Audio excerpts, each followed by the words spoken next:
السلام عليكم ورحمة الله وبركاته.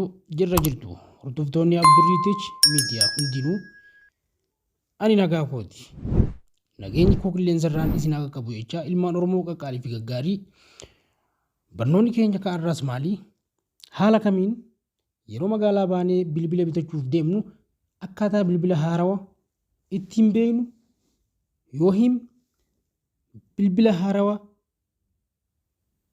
حالا كمين لالي bitachuu dandeenya. Ichuma dhaabbannee osoo nama takkan gaafannee jechuudha kooduma lakkoofsa sammuu keenyaa qabnu itti galchinee bilbilli kun bara kam akka hojjetamee fi bilbilli kun haarawaa ta'uusaa agalgiloota eegannee hangam takka ture adda baafachuu dandeenyutti ichuma dhaabbannee haala kamiin adda baafnee beekuu dandeenyaan isin barsiisa. Kootu. Haala kanaan poonii kee kan lakkoofsa nambara irratti barreessuu eegaltu sanii jalqabda. Achirratti bilbila kee itti barreessita. Star mansalaal yookaan mallattoo urjii mallattoo soolama takka lama shan saddeet jettee zeeroo barreessitee ammas deebitee haashtaag yookaan star osoo hin barreessine mallattoo urjii barreessita. Itti aansitee sadi jaha sagal jettee mallattoo soolama barreessita. Ifiif awutomaatikaalii fudhata. Yeroo fudhatee bilbilli keenya yeroo kam hojjetame yeroo kam asirra ilaaluu dandeenya. Bakka ani isin garsiisu kana ni ilaaltu. Moodeelli silkii keetii isa kana naan jee SRT yookaan A13 FX maal jee gad deemtu. Ammallee weebsaayitii isaa irratti yoo galchite haala kanaan argachuu dandeessa.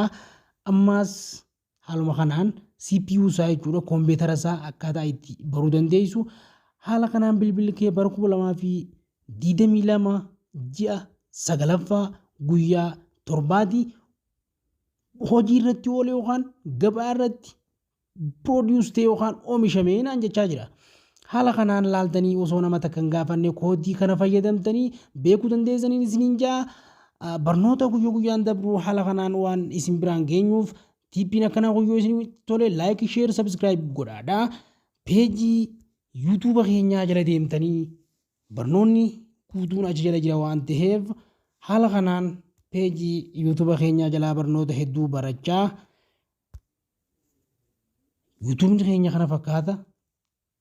Gabaabumatti TikTok keenya jala deemtanii TikTok jalaan haala kamiin akkamitti itti dhufuu dandeessanii TikTok keenya jala seentu. TikTok jalaan dhuftanii mallattoo TikTok irratti uyitanii TikTok seentu. Yeroo TikTok seente beelii akkana profaayila isinii fidaa.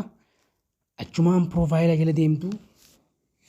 Haaluma kanaan mallattoon introo xiqqoon as jirti. Introo YouTube iddoo kana jirti.